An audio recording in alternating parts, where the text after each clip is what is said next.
Rome obeyed Marcus Aurelius. Generals moved when he commanded. Senators measured their words before speaking to him. Entire provinces lived beneath his authority. But every morning, the most powerful man in the Roman world woke up facing something that did not care about his crown, his own mind. An insult could still enter it. Fear could still distort it. Flattery could still intoxicate it. Anger could still seize it before reason had time to speak. Marcus could order thousands of soldiers across a frontier, but he could not issue one permanent command that would silence every destructive thought inside him. That is why he kept writing orders to himself. Not speeches for the Roman people, not commandments for future generations, not motivational quotations designed to survive on posters. Private corrections, warnings, mental instructions written by an emperor who understood that the mind does not salute a crown. Stay until the end, because this is not simply a story about remaining calm. It is about the hidden moment when an external event enters the mind, becomes an interpretation, and begins controlling a human being from within. If you want documentaries that expose the invisible forces governing human behavior, subscribe to Mind Trap. Because Marcus Aurelius discovered something brutal. A man can possess enormous external power while remaining completely ruled by his first reaction. Marcus became emperor in 161 CE. His reign was not spent peacefully admiring Rome from a marble palace. Much of it unfolded under military pressure, political tension, illness, bereavement, and repeated campaigns along the empire's borders. Some of the notes that became meditations were probably written during those campaigns. Imagine the contradiction. Outside his quarters stood soldiers waiting for instructions. Beyond them were hostile territories, exhausted armies, and an empire requiring decisions. Inside, Marcus was examining a different battlefield. Why did another person's behavior make him angry? Why did praise threaten to corrupt him? Why did his mind continue returning to events it could no longer change? Why could he understand a philosophical principle in the morning and still lose control of it by afternoon? The surviving work we call Meditations was not arranged like a conventional book. It contains repetitions, abrupt commands, unfinished thoughts and ideas Marcus revisited again and again. This is precisely what makes it valuable. We are not reading the performance of a man pretending to possess perfect wisdom. We are watching a man repeatedly pull his attention back from mental disorder. In the first book of Meditations, Marcus remembers the people who trained his character. One of the most important was Junius Rusticus. Marcus credits Rusticus with making him recognize that his character required reform. Rusticus also introduced him to the teachings of Epictetus, the former slave who became one of the most influential philosophers of the Stoic tradition. Epictetus placed enormous importance on attention. The Greek idea was called prosos, a form of continuous vigilance over one's own mind. This was not attention in the modern productivity sense. It was not simply concentrating harder, reading faster, or refusing to become distracted. It was moral surveillance, watching what entered the mind, watching what the mind added to it, watching which impressions were accepted as truth. To understand Marcus's training, we must understand the psychological sequence the Stoics believed operated inside human behavior. First, something happens.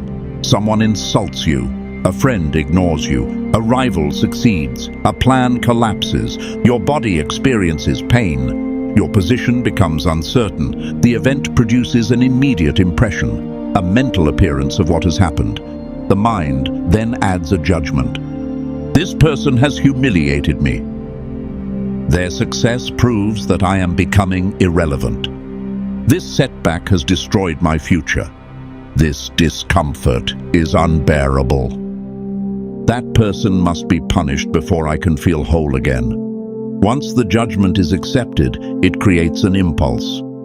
The impulse becomes anger, fear, envy, panic, avoidance, or revenge. Then the body acts upon it. The Stoics called the acceptance of an impression assent.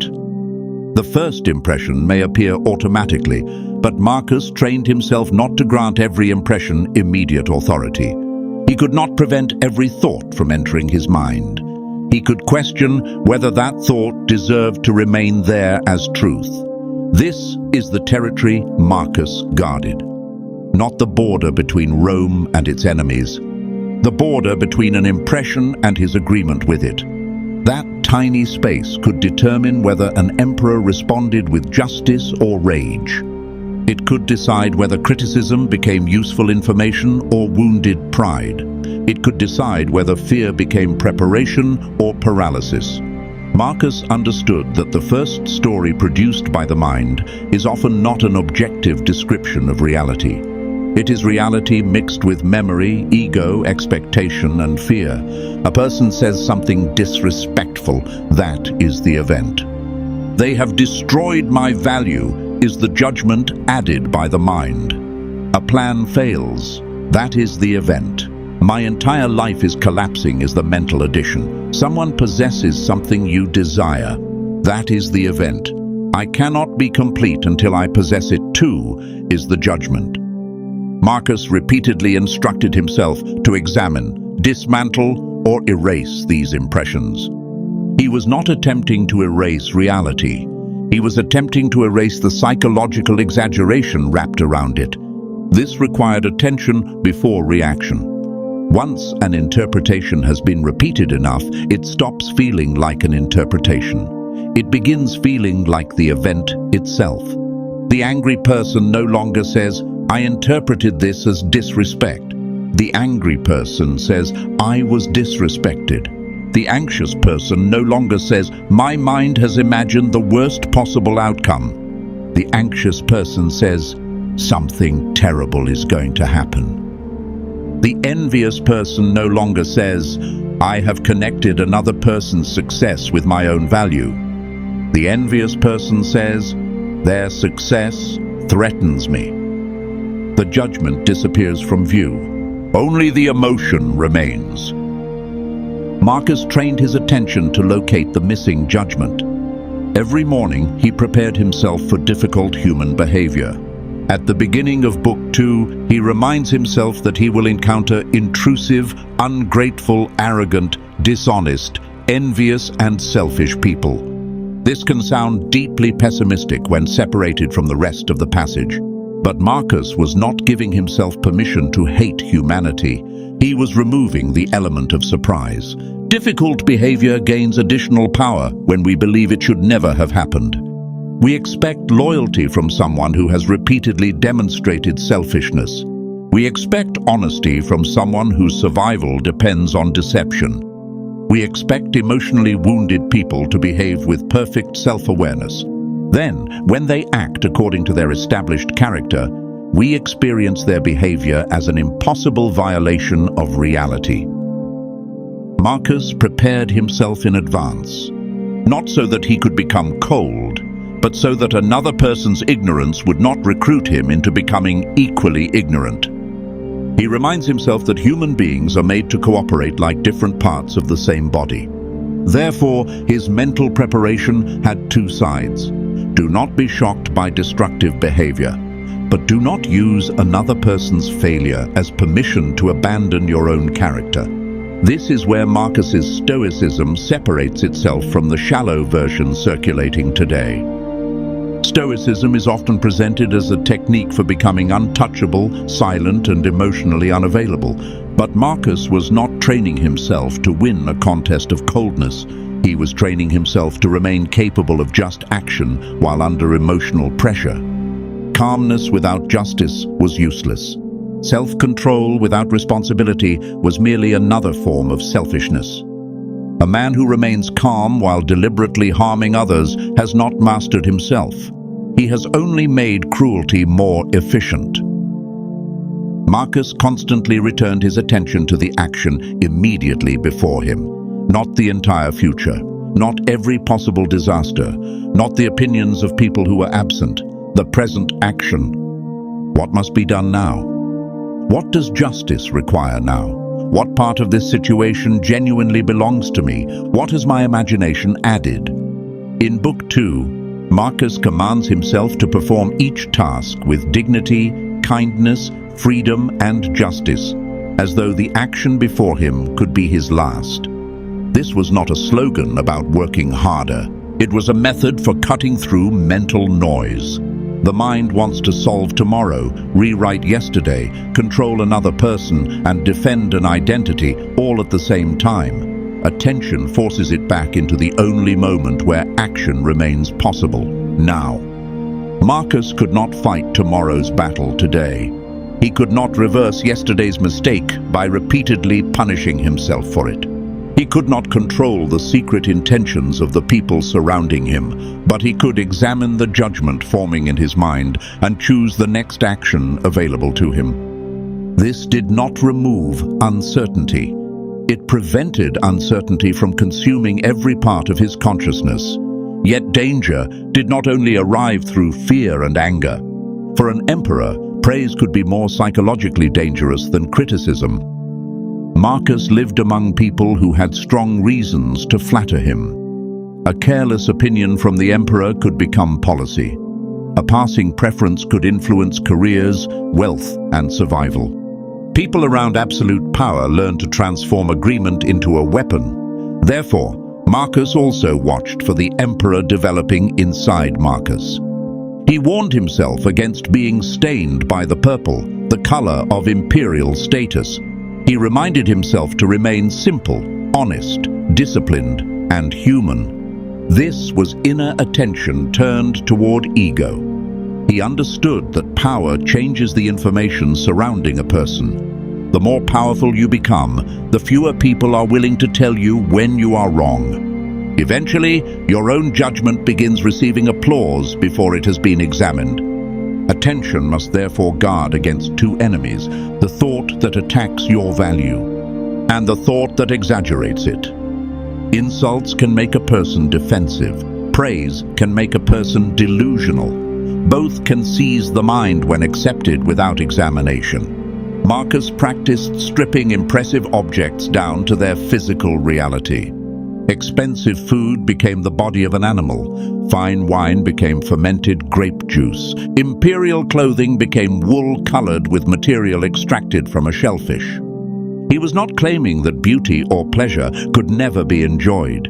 He was breaking the spell created by status. The mind does not desire an object only because of what the object physically is. It desires the story surrounding it: luxury, importance, superiority, recognition, the belief that possession will transform the person who possesses it. Marcus removed the story temporarily so that he could inspect the object without social hypnosis. The same technique could be used against fear. A political threat becomes a collection of events requiring decisions. An insult becomes sound produced by another human being. Pain becomes a physical sensation occurring in the present. Death becomes a natural process shared by emperors, soldiers, servants, and enemies. This reduction was not designed to make reality meaningless. It was designed to stop imagination from making reality psychologically larger than it was. When his mind became overwhelmed, Marcus described another exercise: retreating inward. But this inner retreat was not an escape from responsibility. It was a return to the ruling center of the mind. A military commander may briefly withdraw to reorganize his forces. The withdrawal is not surrender. It allows the commander to see what chaos has hidden. Marcus entered the inner citadel for the same reason: to separate what happened from what he feared it meant, to remember which principles had been forgotten, to regain command before returning to action.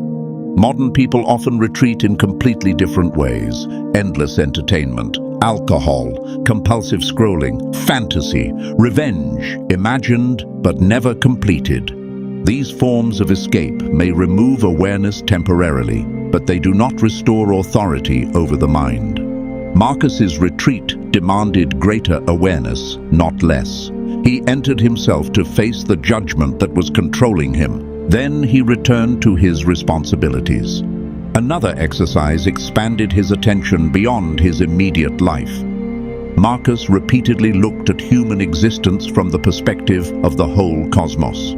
He imagined cities, nations, generations, and entire periods of history appearing and disappearing. From inside a wounded ego, one insult can occupy the entire universe. From a wider perspective, it becomes one brief event between temporary human beings living on a small piece of an enormous world. This does not mean the event carries no importance. It means the event is not the whole of existence. Perspective corrects scale. A failure can matter without becoming your entire identity. A betrayal can injure you without defining every future relationship. A period of suffering can feel endless while still belonging to one period of a much larger life. Marcus used the scale of nature and time to prevent temporary events from becoming permanent mental kingdoms. He applied the same perspective to fame. The person desperately seeking recognition will eventually die. The people offering recognition will also die. The language in which they praised him may disappear. Even the memory of the event will eventually dissolve. Marcus was not using mortality to argue that nothing mattered. He was using mortality to ask what deserved to matter. If praise disappears, then living for praise is a fragile investment. If status disappears, then status cannot be the foundation of character. If public memory disappears, then goodness must possess value, even when nobody records it. This is why his attention always returned to virtue rather than reputation. Was the action just? Was it honest? Did it contribute to the common good? Did he remain responsible for his own judgment? These were questions that death could not make meaningless. The repetitive nature of meditations is crucial. Marcus returns to the same lessons because intellectual understanding does not automatically become character. A man can understand anger while calm and still become irrational when humiliated. A woman can understand manipulation and still surrender when the manipulator activates an old emotional wound. A person can know that approval is unnecessary while continuing to chase it from someone incapable of giving it. Knowledge stored in memory is not the same as a principle available under pressure. Marcus wrote to transform philosophy into instinct. The repetition was the exercise. He was not recording 12 books of new discoveries. He was attempting to make a small number of difficult truths impossible to forget. Modern psychology contains a related process known as cognitive reappraisal, changing the interpretation of an event in order to change its emotional effect. This is not identical to Stoicism, and Marcus Aurelius should not be carelessly presented as a modern therapist living in ancient Rome. But the connection is real. Emotion is influenced not only by what happens, but by the meaning the mind assigns to what happens. Attention allows that meaning to become visible. Without attention, interpretation happens invisibly. The person believes they are reacting directly to reality when they may actually be reacting to a story built from reality, fear, memory, and expectation.